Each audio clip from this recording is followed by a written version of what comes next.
बिस्मिल्लाहिर्रहमानिर्रहीम। अस्सलाम वालेकुम नाज़रीन, आप यूट्यूब चैनल देख रहे हैं। मैं इमरान खान हूँ। शेर अफजल मरवत साहब ने जो किया वो खान साहब पर हमला करना उन्हें उल्टा पड़ गया, क्योंकि शेर अफजल मरवत साहब ने जब से ये स्टेटमेंट दिया अपनी पटिशन में जो उन्होंने अदालत में दायर की कि सुहेल आफरीदी की जगह पे अली अमीन गंडापुर को बहाल किया जाए, तो वो उनके गले इसलिए पड़ गई कि उन्होंने उसमें इमरान खान साहब को नाअहल और सजा याफ्ता करार दे दिया।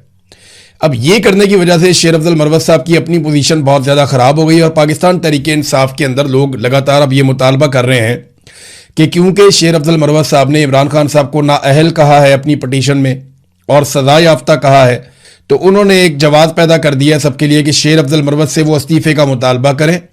और सब लोग शेर अफजल मरवत से इस्तीफ़े का मुतालबा कर रहे हैं कि आपने इसी शख्स के ज़रिए से वोट हासिल किए, इसी शख्स के नाम पे आपने वोट मांगे और इसी शख्स की वजह से आपको कौमी असम्बली की नशिस्त मिली, वरना आप काउंसलर का इलेक्शन भी नहीं जीत सकते।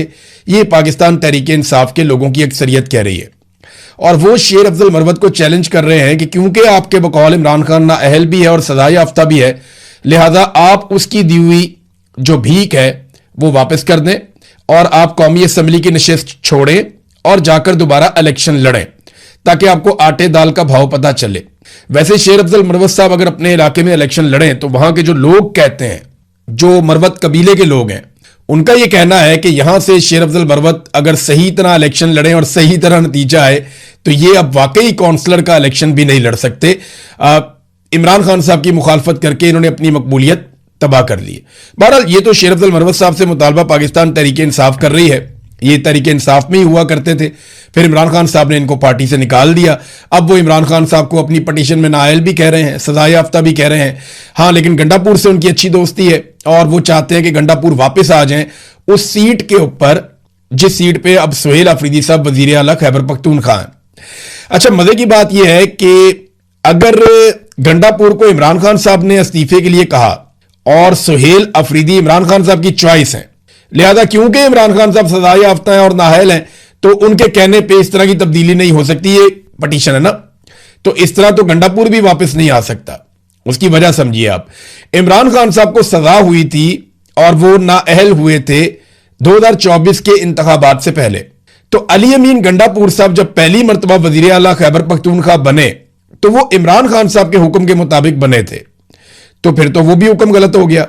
फिर अगर सुहेल आफरीदी आज की तारीख में इमरान खान साहब के हुक्म पर वजीर आला बने, ये काम गलत हुआ है, गैर आईनी या गैर कानूनी हुआ है, तो फिर जब अली अमीन गंडापुर 2024 में फरवरी में इमरान खान साहब की जानिब से नामजद किए गए वजीर आला के तौर पे, तो फिर वो नामजदगी भी बिल्कुल इसी तरह थी और उसी शख्स ने की।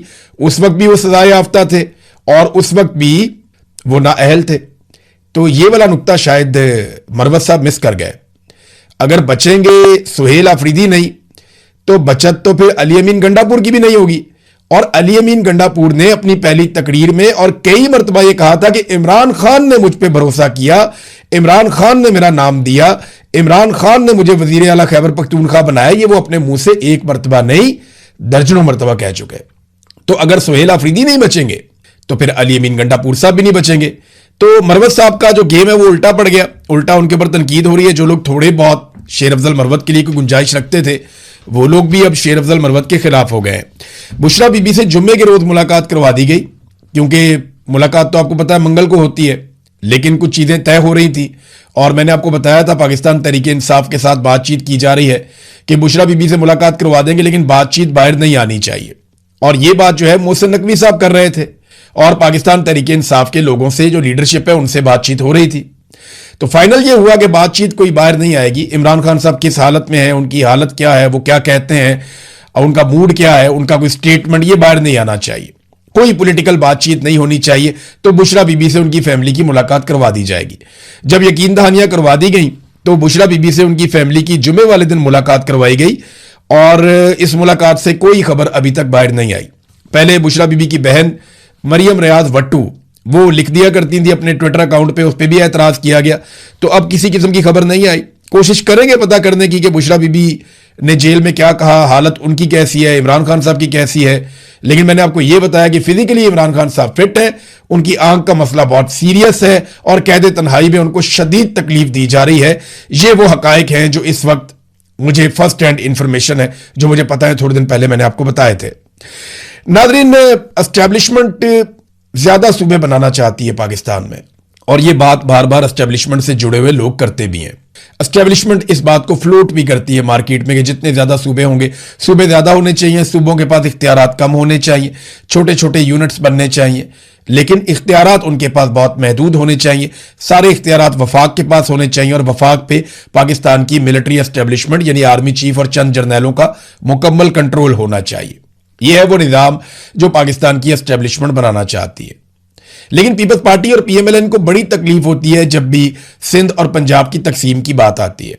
वजह यह है कि वो बड़े सूबे में बड़े वसाइल, बड़े बजट, बड़ा कंट्रोल, और फिर वो काबू कर लेते हैं पूरे सूबे को। कई इलाकों में धांधली हो सकती है, कई इलाकों में नहीं हो सकती, तो जबरदस्त तरीके से जो है वो यहां पे कंट्रोल कर लेते हैं। यानी कराची की इकोनॉमी बहुत बड़ी है, हैदराबाद की इकोनॉमी बहुत बड़ी है, और यहां से कभी भी पीपल्स पार्टी इलेक्शन नहीं जीत सकती। पीपल्स पार्टी इंटीरियर सिंध से जीतती है और फिर कराची पे और हैदराबाद पे भी राज करती है और उसके पैसे पे भी राज करती है। तो अब बिलावल ने बोलना शुरू कर दिया, मरसूं मरसूं सिंध ना डेसूं, यानी वो शुरू हो जाते हैं। एस्टेब्लिशमेंट के बाकी सारे जूते पॉलिश करते हैं, लेकिन ये इंतजामी बुनियादों पर सूबों की तकसीम के खिलाफ है। देखिए, मैं इस हक में हूं कि सूबे तकसीम होने चाहिए, पाकिस्तान में ज्यादा इंतजामी यूनिट्स होने चाहिए, लेकिन वो लिसानी बुनियादों पर नहीं होने चाहिए, सियासी बुनियादों पर नहीं होने चाहिए, वो होने चाहिए इंतजामी बुनियादों पर। फासले कम होने चाहिए, सहूलियात ज्यादा होनी चाहिए, लोगों का टैक्स लोगों के ऊपर खर्च होना चाहिए, आबादी के एतबार से सबको हिस्सा मिलना चाहिए, तमाम सूबों में रहने वाले लोगों को यकसा तालीम के, सेहत के और आगे बढ़ने के मौके मिलने चाहिए। लेकिन पाकिस्तान की एस्टेब्लिशमेंट का फार्मूला कुछ और है और पाकिस्तान की जो पॉलिटिकल एलीट है उसका फार्मूला कुछ और है। ये अपने अपने मफाद के बारे में सोचते हैं, पाकिस्तान के मफाद के बारे में नहीं सोचते, फिर आपस में लड़ते भी हैं इन चीजों पर। नाज़रीन, इस वक्त फील्ड मार्शल ने अपनी कोशिशें काफ़ी तेज़ कर दी हैं। वो पूरी कोशिश कर रहे हैं किसी तरह ईरान को मना लें उन शराइत पे जो अमेरिका ने भेजी हैं। ईरान ने जो वापस तजावीज़ भेजी हैं, अमेरिका को वो काबिल कबूल नहीं है। डोनाल्ड ट्रंप ने जुम्मे वाले दिन दोबारा अपनी कौमी सलामती कमेटी के अहम तरीन मुशीरों से मुलाकात की है, और उसमें जो सबसे अहम बात है वो यही है कि लड़ाई अगर दोबारा करनी है तो कैसे करनी है और कब शुरू करनी है और कितनी ज़्यादा उसको लड़ाई को बढ़ाना है इस मरतबा। देखिए ना, खलीजी ममालिक के अपने तहफ़्फ़ुज़ात हैं। उन्होंने पिछले दिनों डोनाल्ड ट्रंप को लड़ाई से साफ मना कर दिया था, और जो मेन रीज़न था लड़ाई से मना करने का वो ये था कि बंदोबस्त नहीं है अपने आप को बचाने का, क्योंकि ईरान बड़े पैमाने पर वापस अटैक करेगा। और ईरान ने यह साफ कहा है कि जब वो वापस अटैक करेगा तो वो ऑयल तनसीबात को भी निशाना बनाएगा इस रीजन में जहां जहां पे अमेरिका के मफादात हैं। तो अरब ममालिक का तो बहुत नुकसान हो जाएगा, अरबों डॉलर्स का, जो वो नहीं चाहते। तो एक तो खलीजी ममालिक के तहफ़्फ़ुज़ात हैं, यूरोपीय यूनियन के तहफ़्फ़ुज़ात हैं, अमेरिका मार्केट में अकेला है जो इस लड़ाई को लड़ना चाहता है इसराइल के साथ मिलकर, और खित्ते में कोई और सपोर्ट मिल भी नहीं रही। दूसरा, ईरान के पास अभी हथियार बाकी है, वो वापस मारेगा। लेकिन डोनाल्ड ट्रंप क्या दोबारा हमला करेगा? तो इसकी एक तो रीज़न इसलिए भी समझ आ रही है कि अमेरिका में कई अहम ओहदेदारों और अफसरान ने इस वीकेंड पे अपनी मसरूफियात तर्क की हैं। CBS न्यूज़ के मुताबिक अमरीकी फौज और इंटेलिजेंस के लोग भी इसके अंदर शामिल हैं, जिन लोगों ने अपनी वीकेंड की मसरूफियात तर्क की हैं और वो उस मनसूबाबंदी का हिस्सा बने हैं जिसमें मुस्तकबिल करीब में हमले का एक नया राउंड हो सकता है ईरान के ऊपर। अल जजीरा ने ईरान के हवाले से खबर दी है। अल जजीरा ने बताया कि यूरेनियम अगर ईरान से मांगी गई और अमेरिका ने यही शर्त रख दी फाइनली कि यूरेनियम मिलेगी तो बात आगे बढ़ेगी, तो फिर कोई भी मुआहिदा नहीं हो सकेगा, ये ईरान ने कहा। अब्बास अराक्ची जो वज़ीर खारजा है ईरान के, उन्होंने भी इस पे एक स्टेटमेंट दिया। उन्होंने कहा जी, दो चीज़ों पे आके बात हमारी अटकी हुई है। एक, ईरान आबना हुर्मुज को नहीं छोड़ना चाहता, वो उसको नए इंतजाम के मुताबिक चलाना चाहता है, जबकि अमेरिका ये चाहता है कि मुकम्मल तौर पे यहाँ पे कंट्रोल उनका आ जाए और पहले की तरह हो जाए मामला। दूसरा, यूरेनियम को अमेरिका चाहता है कि ईरान से निकालकर अमेरिका की निगरानी में दे दिया जाए या अमेरिका उसको वॉर ट्रॉफी के तौर पे उठाकर ले जाए। अब आसिम मुनीर साहब पहुंचे हैं ईरान में, उम्मीद की जानी चाहिए कि कोई ना कोई मसला हल हो जाए। देखें, यह मसला कोई भी हल करवा दे, यह मसला हल होना चाहिए, इसका क्रेडिट कोई भी ले जाए, यह मसला हल होना चाहिए, क्योंकि पूरी दुनिया इससे मुतासर हो रही है। बहुत सारे लोग जो हैं उनकी नौकरियां खतरे में हैं, बहुत सारे लोगों का कारोबार खतरे में है, दुनिया के कई ममालिक की इकोनॉमीज जो है वो खतरे में है, एयरलाइंस तक खतरे में पड़ गई हैं। तो ओवरऑल पूरी दुनिया को इसका नुकसान हो रहा है जो भी ईरान और अमेरिका और इसराइल के बीच में चल रहा है। अगर ये लड़ाई यहीं पे खत्म हो जाती है इस नोट पे और दोनों को कुछ ना कुछ मिल जाता है तो दुनिया का फायदा होगा।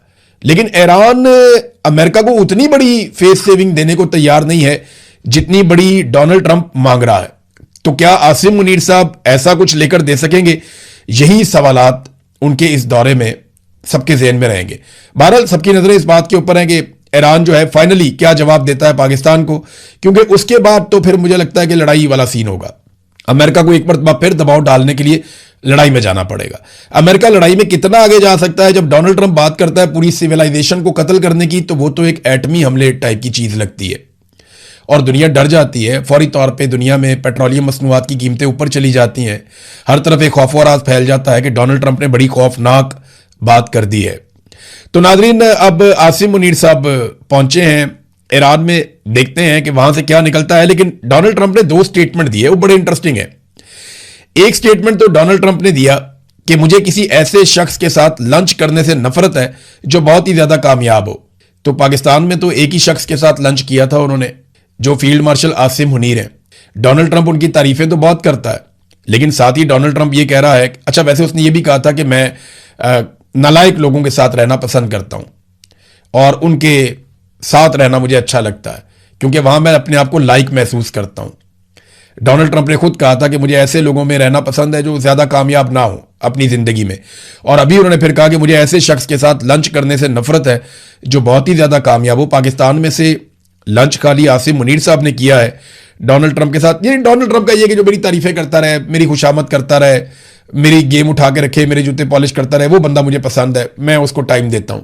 ये डोनाल्ड ट्रंप का कहना है। और इस किस्म की खुद पसंदी का शिकार लीडर्स नॉर्मली बड़ा धोखा खाते हैं और अवाम इनको पसंद नहीं करती। अभी आप अमेरिकन को जब भी इलेक्शन में मौका मिलेगा, अमेरिकन किस तरीके से वोटिंग करेंगे वो आप देख लेंगे। डोनाल्ड ट्रंप ना इसको अपने एक हथियार के तौर पे इस्तेमाल करता है, इस बात को कि जो उसके दिल में आता है वो कह देता है। यानी डोनाल्ड ट्रंप ने एक रवायत को तोड़ा है अमेरिका में कि जो बात लोग अपने मुंह से नहीं कहना चाहते, डोनाल्ड ट्रंप वो अपने मुंह से कह देता है। जिस बात को कहने में लोग शर्म करते हैं या ये सोचते हैं कि मैं ये अपने मुंह से कैसे कहूं, यानी डोनाल्ड ट्रंप कह देता है अपने मुंह से कि मैं बहुत ज़हीन आदमी हूं, मैं बहुत कामयाब आदमी हूं, मैंने जनाब दुनिया का नक्शा जो है उसको तब्दील कर सकता हूं, मैं जनाब दुनिया के अंदर अमन का एक प्याम्बर हूं, मैं दुनिया के अंदर अमन लेकर आ रहा हूं, मुझे ही सारे अवार्ड मिलने चाहिए, पूरी दुनिया को मेरा शुक्रिया अदा करना चाहिए, अमेरिका को कभी भी मेरे जैसा सदर नहीं मिल सकता, मैं जनाब इसराइल में इलेक्शन लड़ूं तो वहां पे भी जीत सकता हूं। जब ये बातें डोनाल्ड ट्रंप करता है तो ये अपनी तारीफें हैं और डोनाल्ड ट्रंप एक्चुअली इससे ये साबित करना चाहता है कि भाई मैं बहुत सच्चा और सीधा खरा आदमी हूं, जो मेरे दिल में होता है मैं कह देता हूं। अमेरिकन बाद औक़ात ऐसी बातें पसंद भी करते हैं, तो एक क्लास है अमेरिकन की जो इस वजह से डोनाल्ड ट्रंप को वोट छूट देती है। लेकिन बहुत बड़ी तादाद में जो समझदार लोग हैं वो डोनाल्ड ट्रंप से, और ये बहुत सारे जो है वो रिपब्लिकन्स के वोटर हैं, जो डोनाल्ड ट्रंप की अपनी पार्टी है उसके वोटर्स भी नाराज होते हैं। तो डोनाल्ड ट्रंप की मकबूलियत लगातार कम हो रही है और ये नुकसान आपको आने वाले दिनों में जो मिड टर्म इलेक्शन है उनमें अभी तक की जो इंफॉर्मेशन आ रही है या अभी तक के जो सर्वेज आ रहे हैं उनके मुताबिक आपको ये नुकसान दिखाई भी दे जाएगा। नाजरीन, जो समूद फ्लोटेला के जो कारकुनान थे या फ्रीडम फ्लोटेला के जो अरकान थे, इंसानी हकूक के अलमबरदार, ये लोग इसराइल के कब्जे में गए, सैकड़ों लोग थे। इसराइल ने इन पे बदतरीन टॉर्चर किया। इस हवाले से जो खबर है वो मैंने पढ़ी तो वो दिल दहला देने वाली है। पहले तो उसकी वीडियोज आई, वो बड़ी खौफनाक थी, बड़े तकलीफ दे मनाजिर थे जो हमने देखे इस खबर के हवाले से। और अब जो खबर आई उसमें यह है कि इस्तांबुल जब ये लोग पहुंचे तो इनमें से बेशतर इंतहाई खराब हालत में पहुंचे हैं। इनमें कईयों की जो है वो पसलियां टूटी हुई हैं, कईयों के जिस्मों पर नील पड़े हुए हैं, कई अफराद सही तरह चलने फिरने के काबिल नहीं है, उन्हें व्हील चेयर के ऊपर लाया गया। हालांकि चंद दिन ये इसराइल के पास रहे लेकिन उन्होंने बहुत टॉर्चर किया। कई अफराद को इलाज के लिए अस्पताल में पहुंचाया गया है। और यानी इसराइली फिल्म साज हैं, उन्होंने बताया कि कई अफराद की पसलियां टूटी हैं जिनमें खवातीन के साथ जिनसी बदसलूकी भी की गई और अरकान को नामालूम अद्वियात के इंजेक्शंस भी लगाए गए। एक इटली के सहाफ़ी हैं, उन्होंने बताया कि इसराइली हिरासती मरकज़ जो है वो खौफ और दहशत की जगह है और हिरासत में लेते ही उन्हें तशद्दुद का निशाना बनाया गया और बहुत कम खुराक और पानी दिया गया। 15 अरकान के साथ ज्यादती समेत जिनसी बदसलूकी के वाकयात पेश आए। मुतअद्दिद अफराद को रबड़ की गोलियों से भी निशाना बनाया गया, जबकि कई अरकान की हड्डियां टूटी हुई हैं। ये नादरीन किया गया इसराइल की जानिब से। तो बड़ा रोला पड़ा हुआ है पूरे यूरोप में। जब ये लोग अपने अपने मुल्क में पहुंचेंगे तो अपने मुल्क की क़यादत को, सियासतदानों को जब ये बताएंगे और आलमी इदारों तक अप्रोच करेंगे तो इसराइल के लिए मुश्किलात बढ़ेंगी, खासतौर पर इस वजह से कि उन्होंने एक वीडियो भी जारी कर दी है जिसमें बाकायदा तशद्दुद किया जा रहा है उन इंसानी हकूक़ के कारकुनान पे जो